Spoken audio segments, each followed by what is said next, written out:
Welcome back to the Foundations of Trauma-Informed Care series. We are now focusing on the subsection of workforce wellness. The workforce is not immune to all that we've learned about the impact of stress and adversity. You may recall from the initial definition of TIC when we introduced the 4 R's of a trauma-informed organization: realize, recognize, respond, and resist. The second R is an invitation to recognize the signs and symptoms of toxic stress, not just in those we serve, but also in ourselves and in our colleagues. Thus, it is critical that we convey the importance of workforce wellness and trauma-informed care. Together, we will explore what parallel process is, key concepts that apply to the workforce, and ways that we can move beyond the notion that it's solely on the individual to self-care their way towards wellness. We explore this balancing act while acknowledging it actually requires responsibility at both an individual level and an organizational level.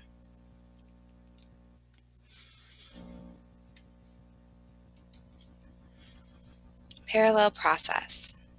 In the words of Sandra Bloom, the concept of parallel process, taken out of the individual context and applied to organizations, is a useful way of offering a coherent framework that can enable organizational leaders and staff to develop a way of thinking outside the box about what has happened and what is happening to their service delivery systems, based on an understanding of the ways in which trauma and chronic adversity affect human function. When two or more systems, whether these consist of individuals, groups, or organizations, have significant relationships with one another, they tend to develop similar effects, cognition, and behaviors, which are defined as parallel processes.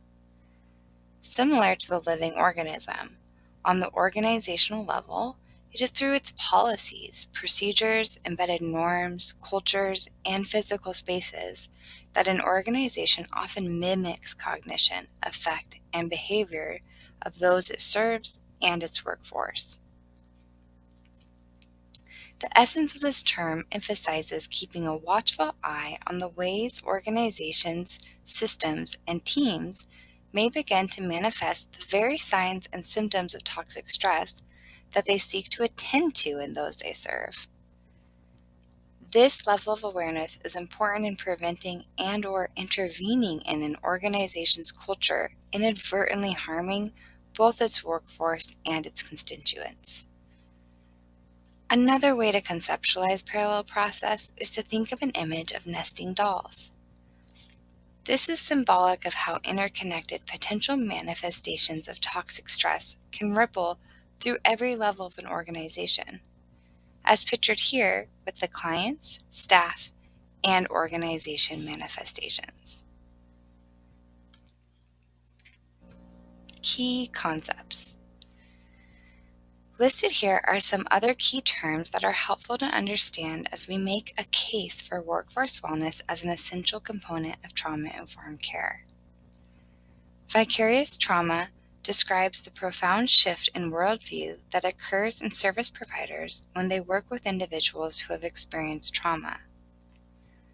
Secondary traumatic stress is when service providers seem to be exhibiting symptoms similar to post-traumatic stress disorder, PTSD, without having necessarily been exposed to direct trauma themselves. And burnout. This is the physical and emotional exhaustion that workers can experience when they have low job satisfaction and feel powerless and overwhelmed at work. Stress curve. It is important to acknowledge that the terms we've just reviewed all point towards the red on this stress curve, the place where our individual and collective capacities for creative problem solving, conflict transformation, planning, and visioning are all compromised. If you are utilizing the accompanying workbook, there is a space provided for you to think about your own experience with stress. Good questions to ask yourself are, how do you know when you are in the orange? And what do you do to return from the red? Key concepts continued. Often unrecognized, but equally important terms to the state of the workforce are vicarious resilience and compassion satisfaction. Vicarious resilience is the process in which service providers may experience positive influences, such as hope and increased self-efficacy, through their work with trauma survivors. Compassion satisfaction includes the pleasure from being able to do one's work well, helping others through work, positive feelings about colleagues, and contributing to the work setting or greater good of society. We share these not to gloss over or minimize the previous terms, only to add nuance to the lived experience of so many in the field. We want to also honor and name how being in healing service relationships with each other can feel nourishing and inspiring. Both and. As we examine deeper the notion of workforce wellness, we want to name that while we challenge the implicit problems with the term self-care, and we celebrate the expansion to community care, we also want to be real about the fact that some of the effort to relearn how to value one's own well-being is on the individual themselves. And so, we always want to elevate both self-care and organizational workforce wellness. To expand more, we think of self-care to include both individual and community practices that seek to promote rest and repair. When we think of organizational practice, we refer to policies and procedures that promote well-being of the workforce. Longtime trauma-informed care educator Anna Christich honors this well when she says, "I can't take that deep breath for you, but I can ensure that the way I show up and the policies and procedures I have a part in creating are a buffer for you." Moving beyond self-care. As organizations examine how they could promote wellness in their workforce, the following domains of consideration have been helpful: emotional wellness, social wellness, physical wellness, and professional wellness. That being said, this is not exhaustive, and an organization might even want to add other domains. What you'll notice in the slides to come is that each list is split into individual and organizational practices. We have done this intentionally to not promote the rose-colored glasses phenomenon of suggesting if you're well as an individual, you won't notice how oppressive the system you work in is. Each domain has many suggestions, and we won't be reading them all aloud. That being said, you are invited to pause and reflect at any time.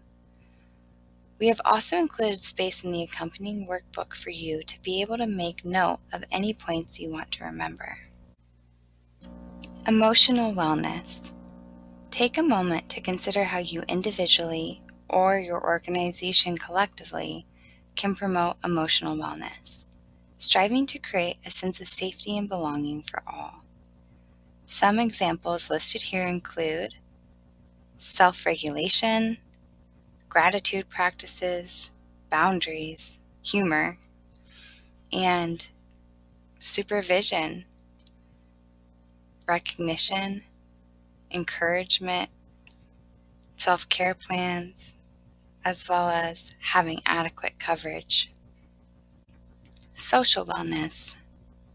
What are ways we can promote social wellness? A sense that connections and relationships are valued and cultivated. Some of the examples listed here include decoding the unwritten rules, allowing for collegial silence and connection, as well as allowing time for professional and informal discussion in meetings, or literally creating a physical space in which social interaction is encouraged. Physical wellness.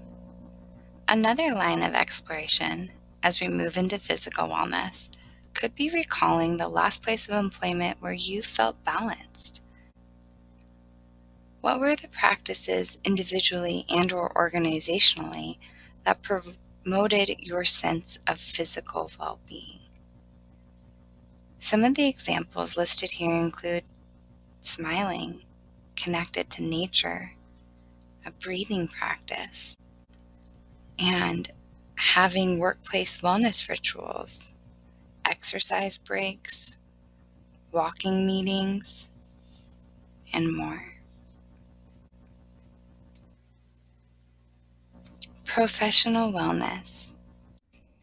Here we put professional in quotes to honor that for some people, the notion of professionalism has caused harm and exclusion. For others, the notion of professional wellness resonates, and it honors their well-being as an individual and their sustainability in the work. Some examples include sick and vacation balance, and clear protocols about job duties, fair salaries, balanced workload size, and so forth. Here are the references we used in today's video. Thank you.